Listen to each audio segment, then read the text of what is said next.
Hi. Greetings. Welcome. Hi, Lynn. Hey, how's everyone? Good. Doing great.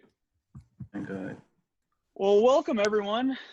So glad you're able to join us today on this little webinar we like to call Virtual Brunch with Actual Nerds. My name is Leighton Rasco. I'm a nerd, and I'll be moderating our discussion today. We have a special treat for you all this morning. We have the king of all tech nerds joining us today, Corbin Ball.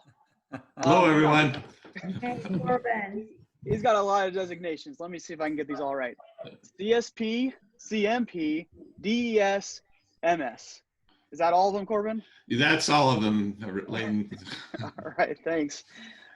Before we formally introduce Corbin and the rest of our nerds, I'm going to run through a few housekeeping notes. Please go ahead and update your Zoom name to reflect your full name and company, because it's always nice to put a full name and company affiliation with a face. If you've noticed, you're muted, so please stay muted because everyone doesn't want to hear your dogs barking. So we ask that you just stay on mute when you're not talking. However, we do encourage discussion, so please feel free to unmute and join in.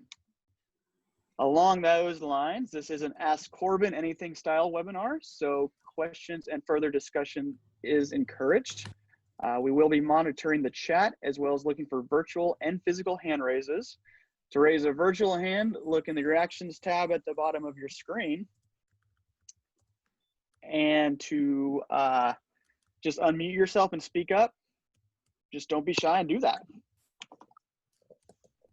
So let's see. We now have a whopping 7 recorded virtual brunches in our archive. So go check those out.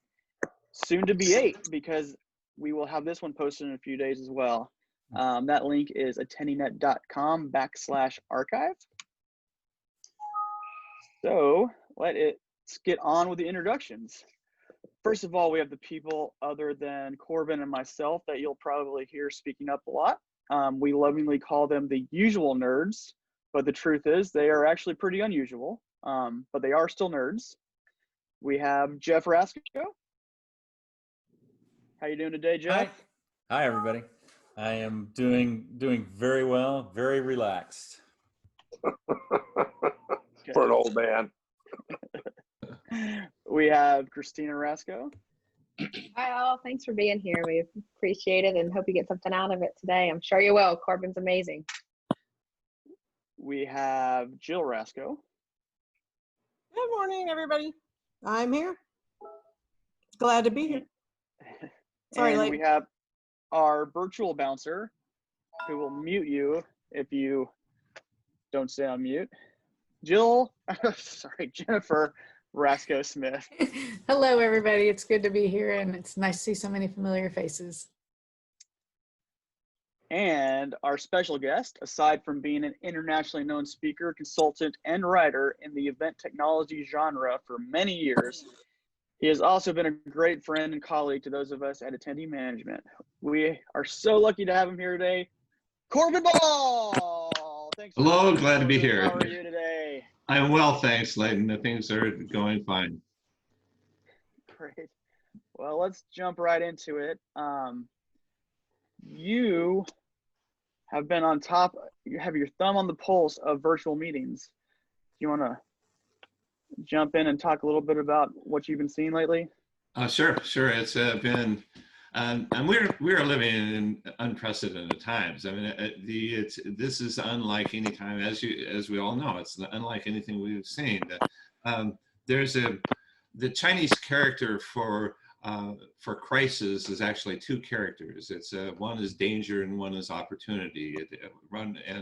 We have certainly seen the dangers of COVID, and we're experiencing those things. But there's been really an amazing amount of opportunity here as well. In fact, I think this is one of the greatest times of innovation that I've ever seen in the 23 years I've been watching this full time. It's in the major innovation is in the area of virtual meetings, and then is transferring over to hybrid meetings as well. I think that face-to-face is until we get an effective vaccine or treatment, face-to-face, large international meetings particularly, or large meetings, just will not be happening in any form that resembles the way that we have done it in the past. And so we've been forced to go into this, and now everybody's having that experience of from school kids to seniors, everybody's Zooming, people are figuring out best practices, you know, all those things are happening. But what I find is really interesting is that many of the event tech companies that have been involved in providing event technology in other forms, in terms of registration, in terms of mobile event apps, these are the ones that are really stepping up, reinventing themselves to provide virtual event platforms, which will be then can in many cases transfer over to hybrid event platforms when meetings start slowly opening up, and that's going to be that bridge to do that. When we get through this, it's going to be a completely different world than it is now in terms of event technology and how people meet. I think that people are finding that virtual meetings of some sort do work. But what's being developed is way more than just a Zoom call or a webinar. Those oftentimes, the webinar software programs out there are really focused on speaker delivering, putting out information, whereas the virtual event platforms are focused on the event itself, and it comes with a whole range of options for exhibitors and for sponsors and for interactivity and networking and one-to-one meetings and a whole range of things that are typical in standard events. There are many benefits to virtual. First of all, on the onset, I'd say I can't wait for face-to-face meetings to come back. I mean, there's something about the focus and the interactivity and the capabilities that happen with face-to-face events that I think that it is difficult to replicate online. That being said, there are many distinct benefits of virtual meetings. One of the most significant ones is scalability, is that you can have much bigger attendances, and with some of the major companies, Facebook and Microsoft saying, we're not going to do any face-to-face events until at least the middle of next year, but associations, groups of all types are being forced, they've been pushed over into doing virtual meetings now, and we're seeing that in many cases, they have much greater attendance than what before. One example, the Microsoft's Build conference drew more than, and they were forced to do this, and this is kind of early this was in April when they did that, and it's early on in the game. Normally as a face-to-face event with about 6,000 people, they opened it up and they had more than 230,000 registrants, and the actual attendance was much more international. So it's this ability to scale up and do it and at a very fast pace as well. I mean, they pivoted, and it was 3 weeks later they had the event here with that. It's you can do this. So scalability is one of the ones that's also lower cost. Oftentimes it's a tenth of the cost. A virtual event is a tenth of the cost of having to have a face-to-face event, where you have all the costs of room rental and catering and audiovisual and the cost of travel to and from the event, the security, all the staffing on that. You have much less costs, and you have therefore lower environmental impact as well. People are not flying back and forth to the events. It is also, in addition to the speed of being able to quickly set these up, unlike face-to-face events, it is also time saving. You are not flying, and people are realizing you don't have to get on a plane and fly across the country for a 3-hour business event and then fly back. So you're time saving, and then Just a couple other things. It's it's easier. You have the ability for easy online recording and distribution. It's already digital. It's natively digital, and so it's easy to send out later. You have democratization. Everybody can equally see and hear the presenter. You tend not to have discussion dominators. Everyone can attend based regardless of the location. There's also better metrics. You have most of these tools have excellent online metrics. You can see exactly the numbers, how people are coming in, what they're doing when they're doing online, their amount of engagement. There's a whole range of things there that you apply the standard web-based metrics to this. And then finally, in the meantime, it's free from contagion free of contagion. So there are a lot of benefits that you have with virtual meetings, and that will eventually go to hybrid meetings. Thanks for that. Let's jump into one of the questions that was posed during registration. I'm sorry, I don't have a name to go with this, but the question is, I'm experiencing trade shows being transformed to virtual with little thought given to making sure exhibitors get the value from the event. How do we get our money's worth? That's a great one, and I think that especially I'm looking at it from an association standpoint. Large associations, many of their associations are built around one of their major finance sources of income are meetings and trade shows that tie into the meetings, and I think this is a time for very significant reinvention about how associations work and how a lot of people at whole sponsor meetings work. One of the greatest advantages of online events are scalability, and therefore that you can have this ability to have a much larger audience. You can apply the tools to bring in larger audiences. Maybe your members, you can have your members, but then you can invite people beyond that. You can go to affinity audiences. They can advertise in Google and Facebook and bring in more people. So from a sponsorship standpoint or from an exhibitor standpoint, if you have more people that are targeted to what you're looking at, that is of interest. And I think that that's a way of thinking about how this can be managed, is that you think in different terms. It's not about how many people or bodies they're actually walking through an exhibit hall. It's a matter of how you can engage people through different methods and through a larger scale through doing that. Also, that is of interest for sponsors as well. So one potential part of revenue for an event host or an association would be bringing in the sponsors. If you get more eyes to do that, then that comes easier. Also, I think it's time to start thinking in terms of associations about how you have events that are 1 or 2 or 3 or 4 days long, and you can start providing with virtual events. It's about engaging people. You can start thinking about engaging this audience all year round in a really different way, and with quicker and shorter types of bits of information that virtual meetings can provide. Hey, Corbin, I have a question for you. I'm raise my hand.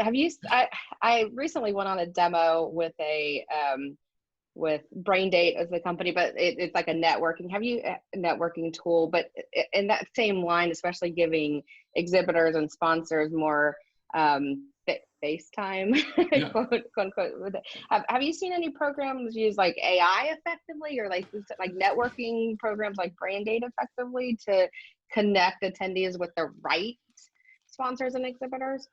I think this is going to be a key component of it. Is in networking is a really important part, and I think what I find exciting is that this is an area where there's lots of innovation, and even Zoom. I mean, the Zoom breakout rooms, I think, is an extremely effective way. But what you're seeing in these virtual event platforms, that in the major players have come out with their virtual event or hybrid Eventry and Events Air Spot Me, Habillo, Exordo, you know, they're all, and they're coming through these high ends. They're starting to use, okay, how can you start doing these one-to-one meetings? How can you set up, how can you use artificial intelligence? Because that's one of the beauties of this, is you can start through an attendee list, you can start using those tools to make those events happen better. And I think where you look to are these major companies, where the innovation is these companies that have been doing it for a long time, that know events and know the importance of understand how you need to engage the exhibitors and with this, and these are the companies to look to see that. And artificial intelligence is certainly a component of that can bring in and use that by looking through the attendee list and being able to match people up in an effective manner, and to allow exhibitors that are willing to pay, or sponsors that are willing to pay, to have access to these on a more personal basis, I think is the way to go. Networking, and then the other key component is engagement and interactivity as well. Yeah, so you named a few names in there, but you are kind of known for your extensive list of event tech. So are there any other best of event apps, trivia, networking, games, exhibit hall, conference, etc.? Let's see. There have been the major players are the ones that I'm seeing. The ones I've mentioned here are the ones that I've seen a lot of activity. There's also some kind of interesting different ways to do it. Panda meetings, for example, is part of a it's a studio. It's kind of like Zoom, only on high end. With that is that you can that it's very secure. You go to the studio to do that, but but it's extremely secure. It's moderated and so forth. So there are new ways of things bubbling up. There are also the use of there's some really cool things that are happening in the area of Second Life type of avatar capabilities that have been much streamlined, and things are you'll start seeing some interesting things coming out in this space as well. I can't name specifics right now on a couple of things I've seen, but it's due to NDAs. But it's there's some really interesting things in the coming around is part of this whole event tech innovation that's happening. So this is kind of a weird question, but my kids just got an Oculus for birthday or something. Yeah. Do you see that becoming, like, I mean, for those who don't know, Oculus is like the virtual reality goggles made by Facebook. There's a couple different models, but right. It's pretty cool.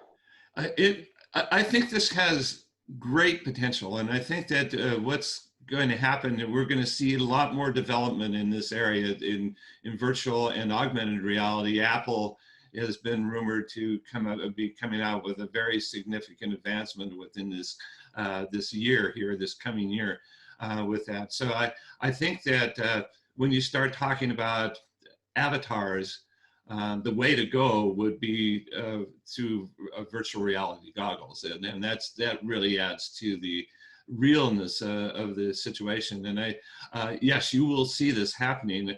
The question is, will the goggles are expensive. I mean, relatively expensive. They start about $200, which is not that expensive, but it's the adoption rate is what the challenge is. You have to get lots of people to have that to really make it effective. But I think that it will be. I've seen some prototypes of this type of stuff happening, and it could be extremely effective. Especially, I remember Second Life. I was one of the first presenters to the event. I think I was the first presenter to the event industry on Second Life more than a decade ago. But I always said the challenge with it is that it's so so difficult to use that the barrier to entrance is too high that it will never take off on a widespread basis. The change that's happening now is that that process of creating the avatar and making it much easier to generate and navigate and intuitive makes it diminishes that, takes away that barrier, and to be able to put on goggles and experience this in a kind of a 3D, explore the space in a is something that I think is pretty significant, and I think it could take off. The challenge is it going to go the way of 3D TV, or is it going to take off? I think that there's potential. It's a whole different medium out there. That's the other challenge with VR, is that it is a different medium. You know, how do you generate content in a way that is that will engage people? And those things are still being worked out, but this is a time of innovation. Yeah, it's an interesting realm, I guess you could call it, the virtual 3D realm. Yeah, the Oculus is a little too expensive to send like a branded Oculus to every one of your conference register, but Google Cardboard starts at like $5 each. You know, those just, you put your phone in. Right. I mean, it's literally a cardboard box with two. It's a giveaway, and it can be a giveaway. That's good. I mean, that's good, but that's a good step into it. But it's not the quality is not like with the higher end goggles, and so that's going to be the challenge. And there is kind of fragmented in terms of. You know, the Google Cardboard, it does not use the same type of technology as the Oculus Rift does, and so there's some issues there that will that make it a little difficult. But I'm where I think is, you know, for events, I think where it's going to really go is in the area of augmented reality, and then that's where Apple is doing a lot of work. That you'll have normal glasses. In fact, they're at the last Consumer Electronics Show, there's some really interesting stuff that's happening in terms of glasses that look normal. You can't tell that it doesn't look like Google Glass, that you look like a geek, that you're wearing these strange things, and you know, they look like normal glasses, and yet they can augment to what you see in a pretty effective way. And it could be used for lots of things, but wayfinding in an exhibit hall, or translation, or even it gets a little Big Brother is facial recognition, and you know, you don't remember that person, and then the name can come up because it recognizes you. I mean, there are a lot of things that are possible in this area, and I think that it has potential significant benefit in the future. Yeah, I think it'll be interesting when we start getting back to face-to-face meetings. I think everyone agrees that hybrid is going to be a big deal, but how do you get those virtual attendees to also participate in like networking events of people on site? I don't know how, but maybe this is part of it. No, I think that it's possible. This really will require some very significant rethinking about how the events will be managed, how the timing of it. Things should be shorter for virtual events. They should be, you know, a virtual presentation. This, you know, 20 minutes is probably kind of the maximum for a keynote event. I mean, you go to more, it shrinks things down because attention spans are not as long on a virtual environment. It just, you can't, especially if they're in a distracted office environment, or you have kids running around. You know, there's just at a home office, there's a challenge with that, and so it's going to require.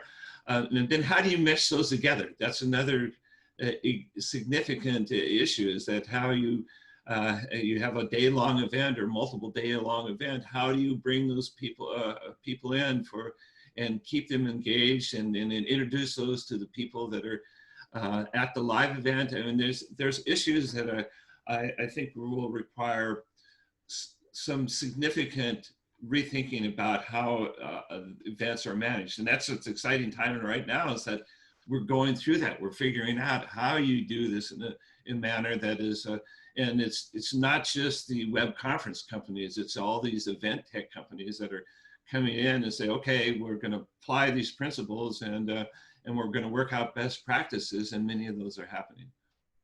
Yeah, and most of them are, you know, they're just like us. They're trying to figure it out as they go, kind of. Yeah. Which actually kind of rolls back into a question we missed in the chat just a few minutes ago from Connie Patke from Fredericksburg, CVB. How do you choose which one to use? It seems like there's a lot of options. There are a lot of options out there, and I think that my recommendation is that you go to these companies that have been, I don't endorse any particular product, but it's my recommendation is you go to these experienced event tech companies that really understand events, because they, if you're, you know, a webinar is one thing, but you know, in a virtual event or a hybrid event, because that's one of the things is as they develop their event tech virtual event platforms, these can much more naturally go to a hybrid event platform as well, because they have all the details and they've worked this all out and they've been experienced in the industry for some time. And so you go to these experienced players in the industry, the event tech providers, and see what they're offering. And there are many of them, in Eventry and EventSair and Spotme, and you know, and there are others. I have an online favorites file at my website, and I have there's a whole category on virtual event technology, and it's and there's more than 100 different bunch of different categories, including video conference and event tech platforms and the virtual shows and different categories. And so that's a good resource to go to kind of see the many players out there. But there are a lot of them, and there are more coming on all the time. Exorta was one. It is a conference abstract company, and now they've just announced this morning that they've come out with a brand new event tech platform. So there's a lot of people out there that are doing this stuff. Yeah, that's a good plug for you, actually. I didn't reference your list earlier, but if you go to CorbinBall.com, he's got this list. How many are on there? Like a million? It's about 1,600 companies in 60 different categories of event technology. Well, the how to choose is super hard, and it's been difficult, you know, with this sudden onslaught of people trying to figure out how to do this. Even the platform providers can't get back to you, can't do a demo. So I know Jeff chatted about, you know, talk to your industry friends that have done it. I think that's a really good way. Excuse me. I think that's a really good way is reach out to your friends. And there's a lot of talk online about what people are doing through MPI and different other platforms for that. And so I would, yeah, industry friends are a great way that they have gone through it before and what their experiences are. Go ahead, Jill. I didn't mean to interrupt. Oh, no, not at all. I mean, I was with the Site Texas chapter last night or yesterday afternoon. We had a chapter event, which was hybrid. It was real interesting. And PSAV was the provider, which it never would have occurred to me in my brain, actually, that they were providing a virtual or a hybrid platform. And I mean, AV, yes. And so in that case, they're highly qualified in a lot of areas, but also their platform was a little clunky, you know, because they haven't yet developed enough for this kind of interaction.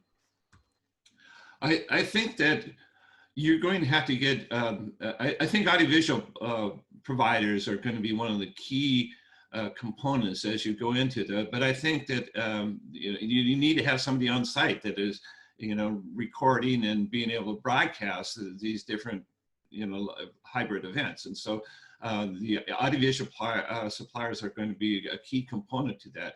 I think the way you see things are going, though, is that the people will be relying on these.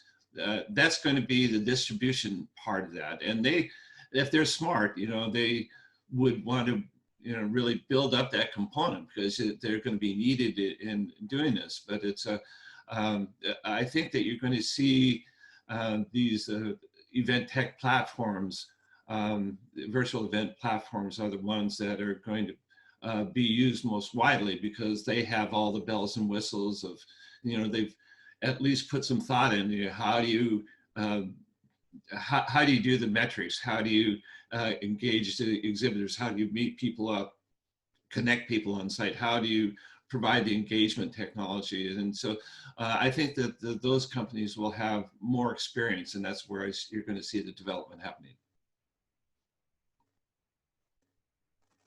I think that pretty much answers this last question we got in the chat from Jeanette.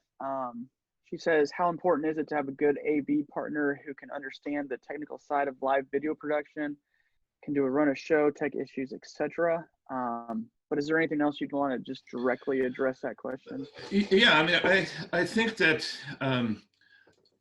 the bridge, hybrid will be the bridge of getting back. As meetings start reemerging, as the MPI chapter meeting happened, the first step is going to be hybrid.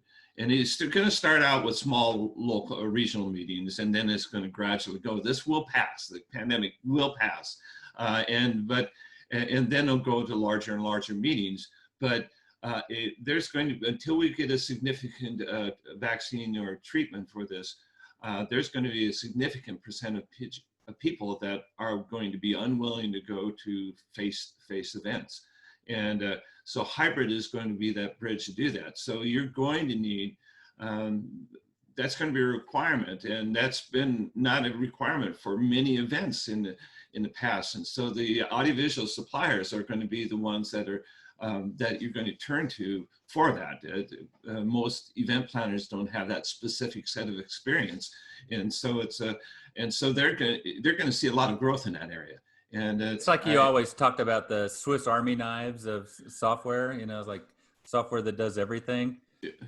A lot of the planners that I've talked to, especially the association planners, have gone to their production companies, have gone to their PSAVs, their Freemans, their Shepherds, for that sort of Swiss Army knife. I've got the platform, I've got the production, I've got the facilities, I've got the training, I can make it all happen for you. And although it sort of raises the price tag, it is it's a good go-to source.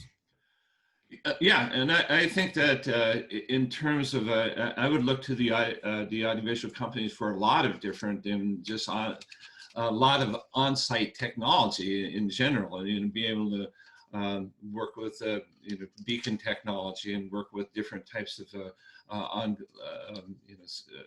interactive screens, and the list goes on and on.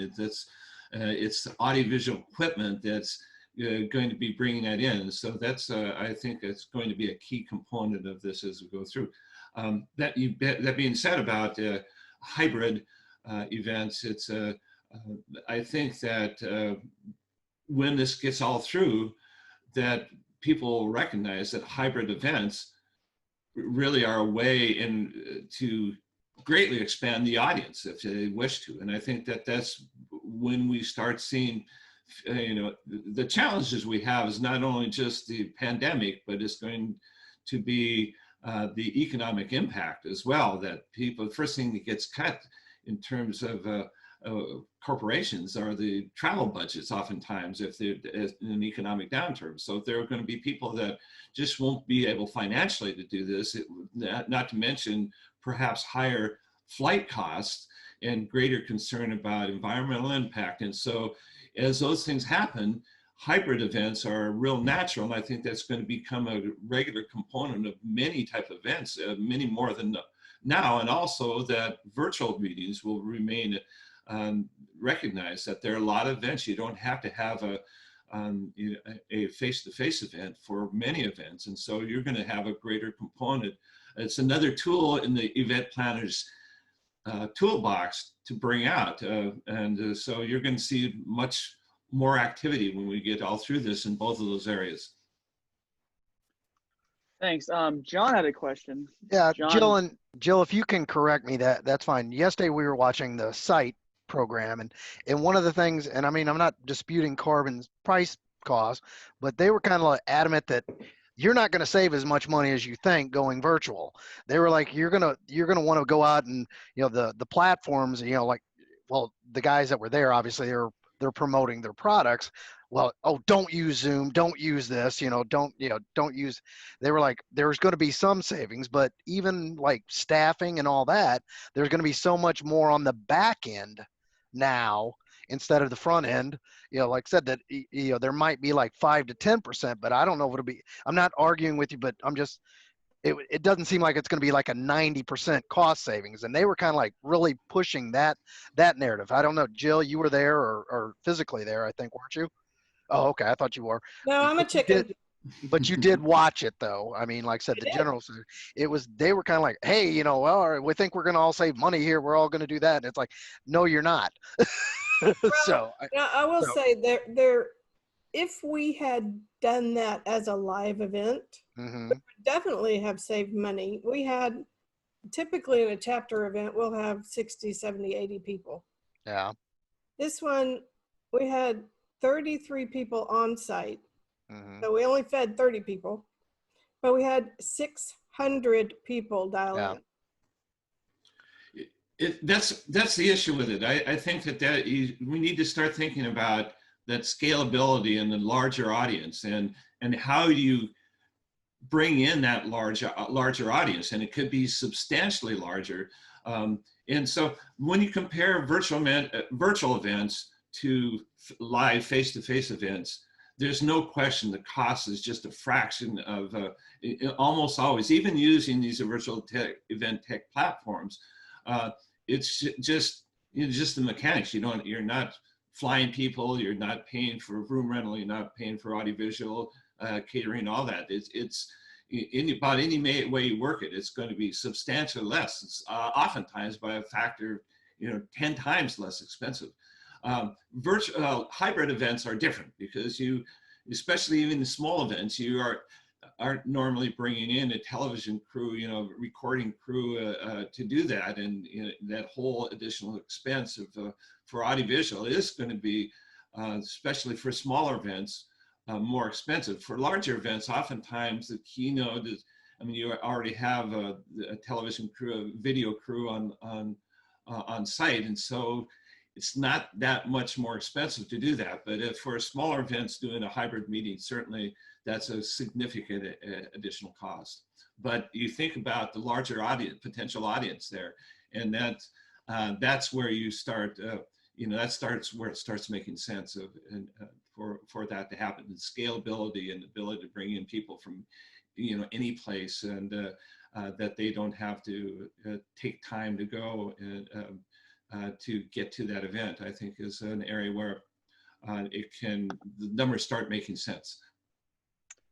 So Joe asked a good question kind of from the other side. Joe Bedsole from Arlington CVB. Basically I'll just read his question. Wondering what the attendee pricing structure for hybrid events will be down the road. More for those not attending in person. Are they paying more because they're not eating and traveling, or are they paying the same cost as those attending in person? I think, and this is one of those things that through best practices and working out, this will become apparent as it goes through. I think that a discounted fee for virtual attendees makes a lot of sense. First of all, it's not as good of an experience. There's nothing like a face-to-face for that brainstorming and networking and that interactivity component of it. It's and also it doesn't cost as much as well. You're not paying for catering for them. You're not paying for a larger room and you can still provide significant value, but I think that it would make sense to do that. Now, the question is, okay, is that going to cannibalize my live event? And that's of concern to event planners. Statistics have shown that that's usually not the case. That if you, in fact, that a hybrid event, bringing in the remote attendees, oftentimes is a great promotional tool for future events. And so, and then you look at, you know, the classic examples are TED Talks. You know, they give them away. Everything is broadcast, and yet the ticket to attend face-to-face when that happens again, but the ticket is, you know, thousands of dollars. And so it's there's a way of using this for greatly broadening the footprint of your event by going virtual or hybrid. Just kind of wondering from a supplier perspective, being sponsors and being exhibitors, we lose that connection one-on-one, you know, so I just see sort of the hybrid. If you're not going to be there in person, maybe it should be, the pricing should be more at a premium, because, you know, that function space, especially with social distancing, the organization's going to have to pay more for that. The room block's going to be less, which makes the rental more money in many instances. And in looking that, you know, those convention facilities and ballrooms exist for the purpose of selling and filling those guest rooms. And if that number reduces, you know, I think there's going to be additional costs passed on to people who host their events in those convention centers and those ballrooms that are out. In the meantime, yes. I mean, there's going to be additional costs. I think this is where it is this will pass. That Spanish flu passed. You know, we'll get over this and things will get back to a normal. It's going to be a new normal, but we'll get back to something that's. But I think that this is a time where we really need to rethink about how we can help sponsors and exhibitors in hybrid events. And I think that they're through you know, advertising is one. If you get more people there, substantially more people, and sometimes, you know, way more than you normally have there, then you have more eyeballs, and then that you know, sponsorship revenue model starts becoming through short ads or through banners or through interactivity on the mobile app with that. And then I think that there is a way that you can start setting up one-to-one meetings virtually as well. That you set up the time people, the remote attendees could be able to log in, and there could be one-to-one chats. These type of things are being worked out with that you can that you can set up these ones that start making that. It's not the same as face-to-face, but I think that there are ways that this can be done with been doing it. But it means start thinking about, okay, how do we make this? This has been a change. The business model has changed. How do we most effectively help exhibitors and sponsors of the events make it worthwhile for them as well? I think one great thing that's come out of this whole thing that may help Joe and other sponsors is that all of a sudden it's okay to like take a one-on-one meeting in a t-shirt and a baseball cap in your daughter's bedroom, for example. It's okay, and you make that face-to-face connection, but you can do it, you know, in an instant. Yeah, and much more easily from the remote attendee standpoint. Yeah, you can be you know, in your shorts or whatever, and be there. No pants at all. It's fine. No pants at all. That's right. Hey, one more question. I was just thinking about a group that we have in Arlington every summer, and it's the Texas State Bar Exam. And because it is a you know, a monitored in-person event where you have to ID, because this is the people that went to law school and they're trying to be certified to practice law in the state of Texas. So it's got to be monitored, you know. So super tight security there. You got to match your ID so somebody else isn't taking the exam for you, and they're now having to delay until September. But it made me think about like medical associations that are, you know, you've got members, nurses, for instance, that have to have a certain amount of continuing education. You've got companies like Ernst & Young that are, you know, consulting firms, finance firms that are having some very secure meetings. You've got, you know, if I'm a meeting planner for a pharmaceutical and I'm doing a rollout on a product, which is, you know, super tight security, are there preferred software programs out there. Yeah, I think that one of the ways that, that you start looking at that are the content capture and distribution. They're the learning management systems out there. That there are a number of them at my website. I have them linked in under virtual meetings, content capture and distribution.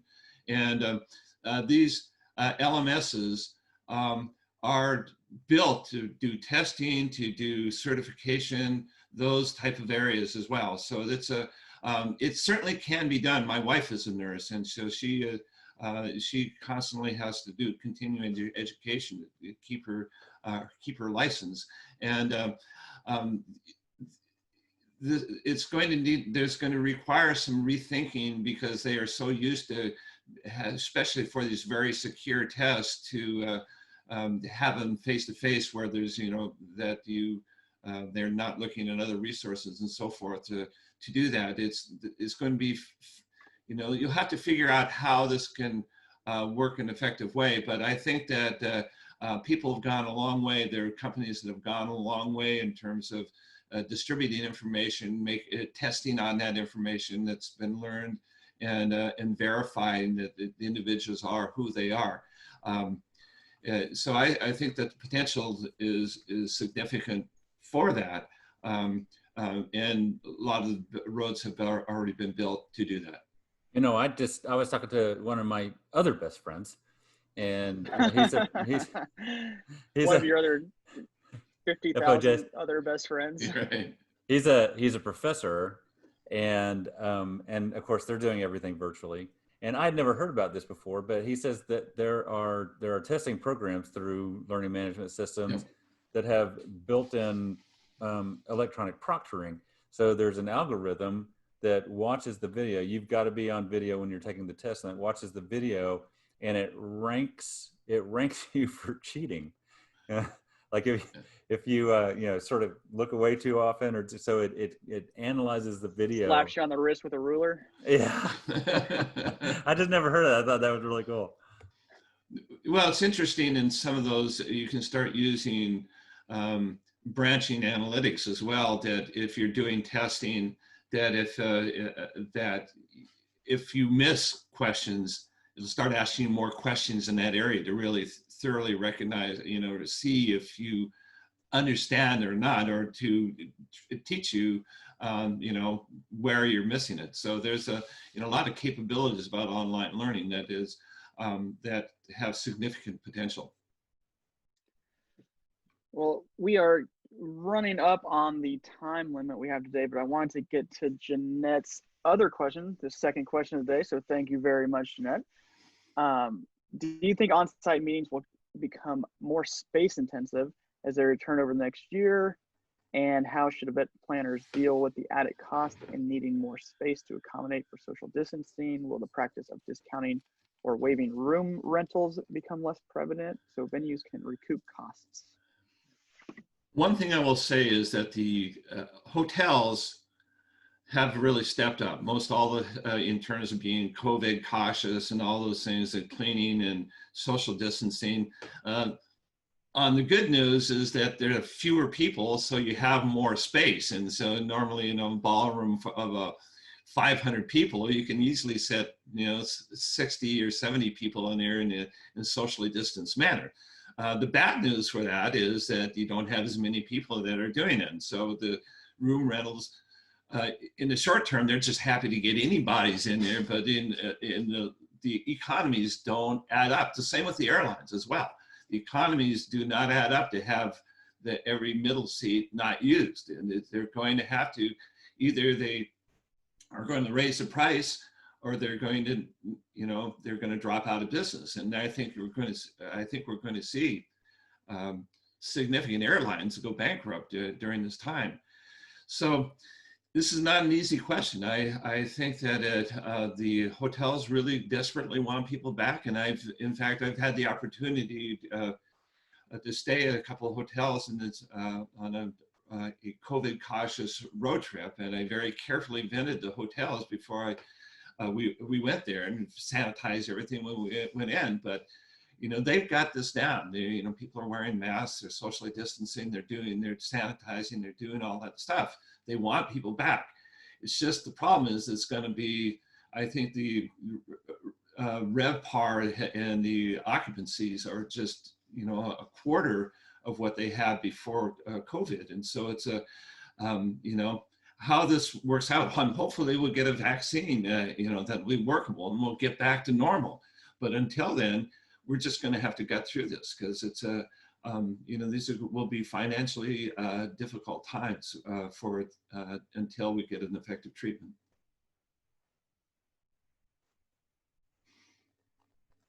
Well, thank you.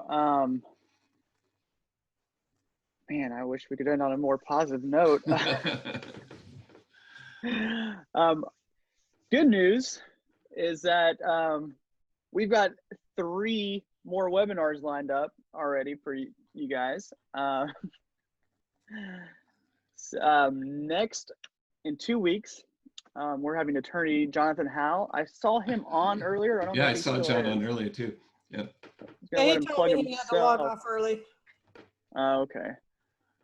Well, he has spent many years on the legal side of the events industry, so we're going to let you bring your contract questions to him, and we're going to pick up the attorney's fees for that one. Then on August 20th, would you be surprised to hear that we worked on site for a 600-person event 2 weeks ago? Or that we've worked on several virtual events now that could have gone a little bit smoother? We're going to have our nerds just to share some case studies and lessons learned from the front line. And then on September 3rd, we're having another industry icon, Jim Spellis, join us. Oh. So put that on your calendar. Corbin, any last? Well, you guys are getting the best. Both John and Jim are on the top of their games, and I saw Michael Domingos previously on there as well. So you're bringing in some really good people. But it's ending on a positive note. I think that it will be a challenge getting through this, but I think when we get through this, that events will have a whole range of new tools to bring people together, and we'll figure these things out. And I think that the innovation that is occurring right now will be better for events. Will be better. They're going to, and so I'm positive about the future. I know we'll get through this, and things will. We have to get through this tough time here, but it's when we get on the other side of it, I think that things will be. We'll have a whole new set of things that we can bring people together in a more effective manner. Well, thanks, Corbin. I saw a couple of comments come in. First of all, Jeanette, yes, the recording will be available on our website, attendingnet.com. If you go to /archive, we'll have it up in a couple of days. And then Joe, that's funny. Your Zoom icebreaker. Show us what's on your feet. I'm just gonna. I don't have anything. I was barefoot all the time before this. I was sitting at my desk. I must admit, I'm barefoot right now as well. I've got. I think that's the best part of COVID. Yeah. Completely nude from the ankle down. Yeah, exactly. Oh, I know. I had a client call this week sometime, and I led with apologizing because I was coming in a t-shirt. I mean, it was like a tacky t-shirt. But then everybody on the call was in a t-shirt. Oh, never mind. All right. Well, thanks everyone for joining us. Please keep your eyes open for those upcoming webinars and share with your friends. We'd love to have more people. So please just keep sharing, keep on keeping on. Thank you so much for joining us. Thanks for inviting me. Yeah, My pleasure. Happy to be here. Thanks, Thanks Corbin. again. You Yeah. sure have to do that. Thank you, Corbin. Take care.